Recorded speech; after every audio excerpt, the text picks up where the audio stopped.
Sa papalapit na salpukan ng tatlong hari ng Bantamweight Division na sina John Riel Cuadro Alas Casimero, Nonito the Filipino Flash Donaire, at ng pambato ng Japan na sina Oya the Monster Inoue, ay madami ang nagsasabi na Pinoy boxing fans na hindi raw kakayanin ng tinaguriang Cuadro Alas ang lakas ng pambato ng bansang Japan na sina Oya Inoue kung sakaling sila ay magkakatapat.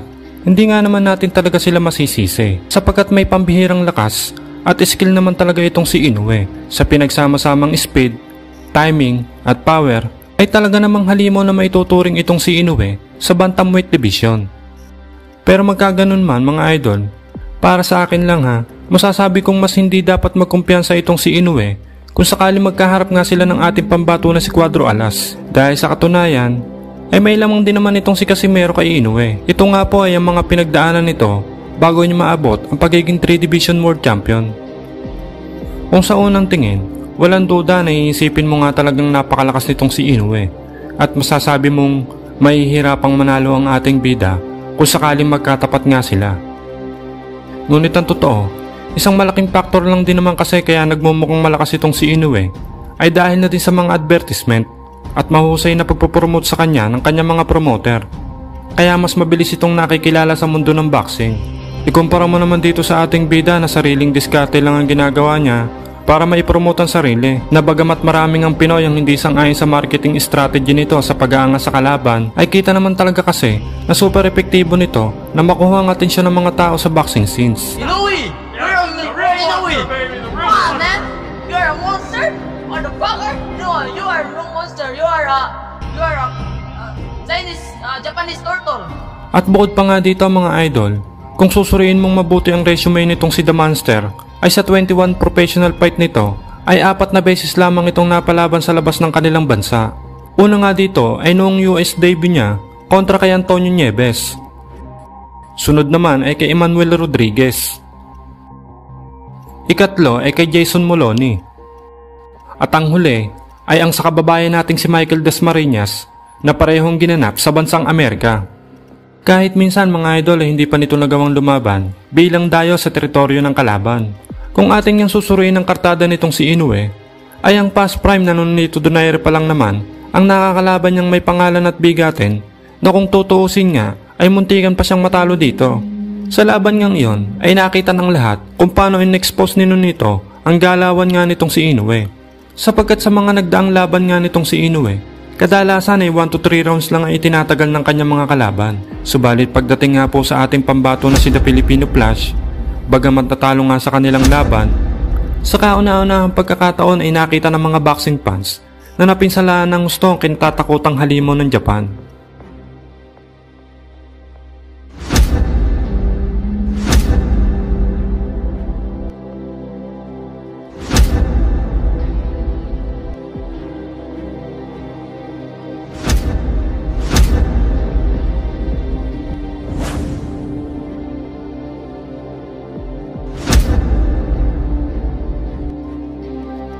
Hindi nga po ito inaasa ng mga kababayan ni Inoue, sapagkat ang inaakala nila ay madali lang tatalunin ni Inoue ang past prime na Nonito Donaire, kagaya ng mga nangyari sa mga naging kalaban niya noon bago sila nagkaharap. Ngunit nagkamali nga sila dahil sa mismong laban ay pinadaan muna ni Donaire si Inoue sa butas ng karayom bago makuha nito ang panalo. At ang matindi pa nito, alam niyo po bang na-hospital itong si Inoue pagkatapos ng kanilang naging laban? Dahil nagkaroon nito ng fracture sa kanyang right eye socket. Matapos nga nitong malasap ang isang napakalakas na counter left hook mula nga sa ating pambato na si Donaire. Kumpara nga dito sa ating pambato na si Cuadro Alas, may dugong mandirigma, likas na matapang, sanay dumayo sa balwarte ng kalaban. Kung si Inoue ay iniingatang mabuti ng kanyang mga promoter na huwag idayo sa balwarte ng kalaban dahil sa takot na maluto sa laban at madungisan ang malinis na kartada nito. Itong si Cuadro Alas naman ay kabaliktaran, sapagkat siya nga po yung tipo ng boxer noon na idinadayo at ipinapakain lamang sa mga champion na gusto lamang ng mga tune-up fights. Ngunit ang kabibiliban mo nga dito kay Casimero na sa mga naging laban niya na naging dayo at dehado siya, ay nagawa pa rin niyang manalo at baliktarin ang laban kontra nga po sa kanyang mga nakakasagupa. At para nga po sa inyong kaalaman, Sa siyam na mga bansang dinayo niya, lahat po dyan ay nagawa niyang manalo. At ang pagdayong ito ay ang isa sa mga naging susi upang makamit ni Casimero ang pagiging isang 3 Division World Champion. Bukod dyan, ang isa pa sa tingin kong lamang ni Casimero kay Inoue ay ang kakayahan nitong tumanggap ng malalakas na suntok mula sa kanyang kalaban. Ayon daw kasi sa mga Pinoy boxer na naka-sparring nitong si Inoue noon, ay madali lang daw itong masugatan. Yung nag-sparring kami ni Genesis, ni Kevin Jake, kaming tatlo, dudugo talaga yung ilong niya. Kasi pag mapuruhan niya yung ilong niya, parang madali lang dumugo yung ilong. Kumpara mo nga dito kay Casimero na may malabakal na panga at literal na matigas ang muka. At kung ating nga pong babalikan ang mga naging ilang laban niya noon, ay tila kinakain lang nito ang mga suntok ng kanyang mga kalaban. Subalit magkaganon man, bagamat malakas ang tsansa nitong si Casimero na manalo nga dito kay Inoue, ay napakadelikado pa ring laban nito para sa kanya. Sabihin na natin kaya namang saluhin ng malabakal na panga ni Cuadro Alas ang mga suntok nitong si Inoue. Eh ang tanong, kung kaya kayang saluhin ng bodega ni Casimero ang pamatay na body shot ni Inoue. Para po kasi sa mga hindi nakakaalam, sa kanyang 21 professional fight ay halos dito ay tinapos niya sa pamamagitan ng body shot. Wala pang misa dito ang hindi tumiklop ang tuhod matapos malasap ang pamatay na body shot ng Hapon.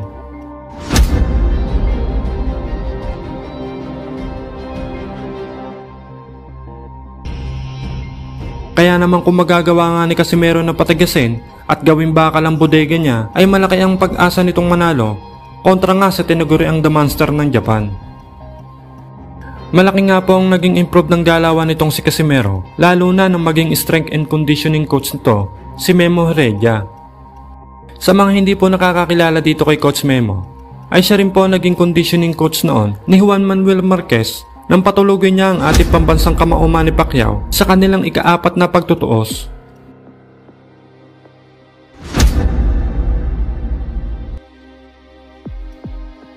Hinawakan din ito si Yordenis Ugas. Siya ang naging strength and conditioning coach ni Ugas nang talunin niya ang ating pambansang kamao. At pati nga po ang undefeated prospect sa featherweight division na si Mark Magnifico Magsayo, ay siya rin po ang may hawak noong patulugin niya, si Julio Ceja.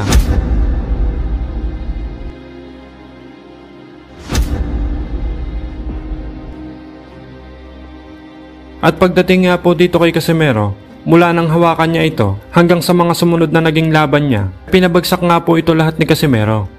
Maliban nga lang po dito kay Rigondox, namuntikan na rin sanang matulog noon sa laban nila. Ngunit matapos kang maramdaman ng lakas ni Casimero sa round 1, ay nagtatakbo na lang ito sa takot na manakaut nga ni Casimero. Kaya naman mula sa pagiging malakas, ay nagawa pa ni Coach Memo na mas lalo pang pinalakas na bersyon ni Casimero.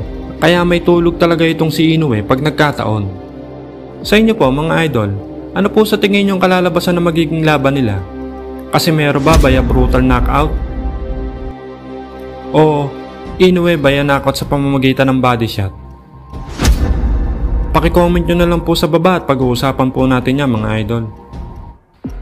Matapos ang dalawang magkasunod na impresibong panalo ng ating kababayan at pambato na si Cuadro Alas Janriel Casimero sa mga kalabang sinaam na Throwing Ruin,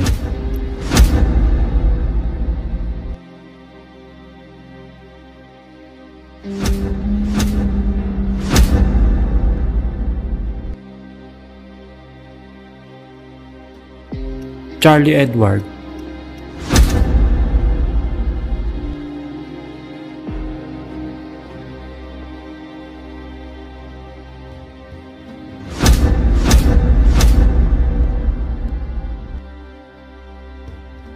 ay muntik na sanang maikasa noon ang isa sa mga pinakamalaking laban sa Super Flyweight Division.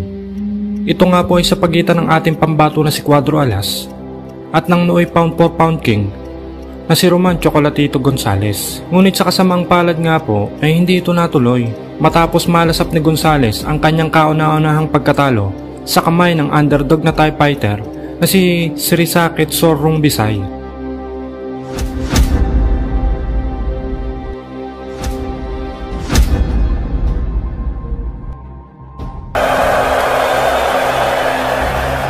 Kaya naman ang dahil nga po dito ay hinirap na lamang ni Casimero ang pambato ng Zamboanga del Norte at kapwa Pinoy na si Jonas Sultan. Kung saan nga po ang magwawagi nga sa labang ito ay siyang magiging number 1 contender ng IBF Super Flyweight Champion na si Jerwin Angkahas. Subalit napakapait nga po ng tadhana para sa ating bida noong mga panahong ito, sapagkat siya nga po ay natalo by a unanimous decision kay Jonas Sultan. Ngunit kahit ganon ay kabibiliban mo rin talaga itong si Casimero. Dahil imbis na panghinaan ng loob dahil sa nalasap niyang pagkabigo, ginamit niya itong motibasyon upang magpatuloy at bumangon sa kanyang tinamong pagkatalo. Taong 2019 mula Super Flyweight ay tumalon nga ito sa Featherweight Division upang sagupain naman ang Meksikanong si Josepek na kung saan ay tinapos nga ni Casimero ng mabilis ang kalaban niya sa loob lamang ng 2 rounds.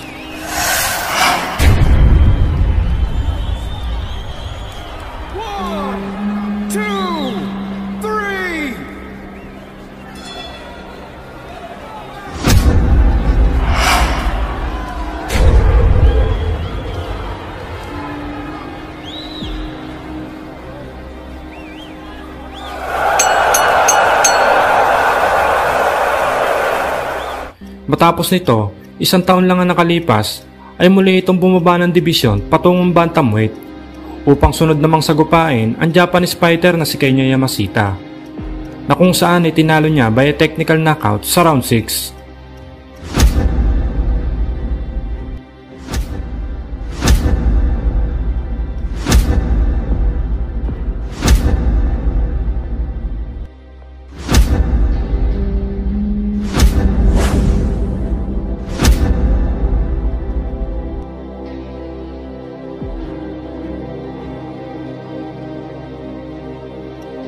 At dahil nga po sa impresibong panalo ng ating bida, ay naging daan ito para magkaroon siya ng pagkakataon sa WBO Interim Bantamweight title. At dito ay nakasagupa niya ang tinaguriang The Cobra, ang Meksikanong si Ricardo Espinosa Franco.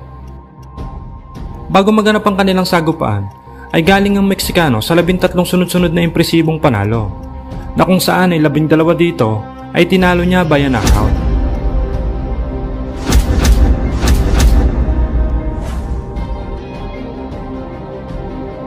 Naging WBO Latino Bantamweight Champion taong 2018 matapos niyang talunin ang Amerikanong si Daniel Lozano by a technical knockout sa loob lamang ng 2 rounds. May impresibong record na 23 wins, 20 knockouts at 2 talo lamang at may napakataas na 73% knockout ratio. Kaya naman masasabi nating napakabigat na laban ito para sa ating bida.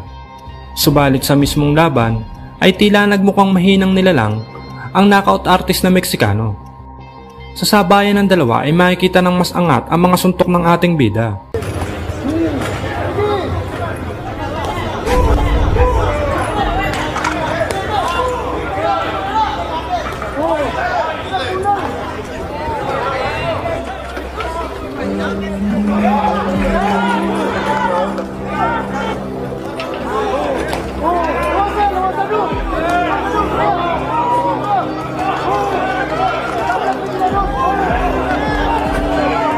At pagpasok nga po ng round 3 ay mapapansing nahihirapan ng makatama itong Meksikano na halos saluhin na lang lahat nitong suntok na ipinupukol ng ating bida.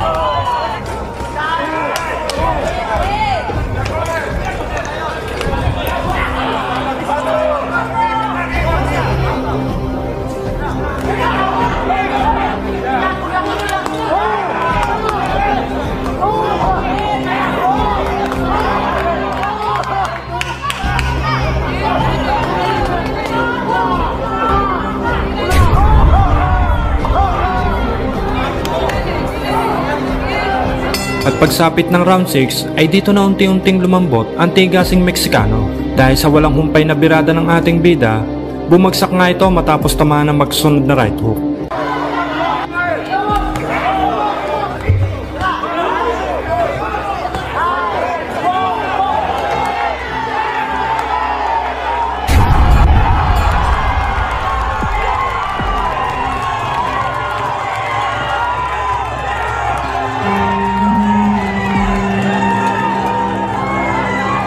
At sa mga sumunod na round ay bahagyang nakaganti rin naman itong Meksikano na kung saan ay nakapagpatama nga rin nito ng malalakas na suntok mula sa ating bida. Subalit tila walang epekto naman ito sa tigasing mukha ni Cuadro Alas.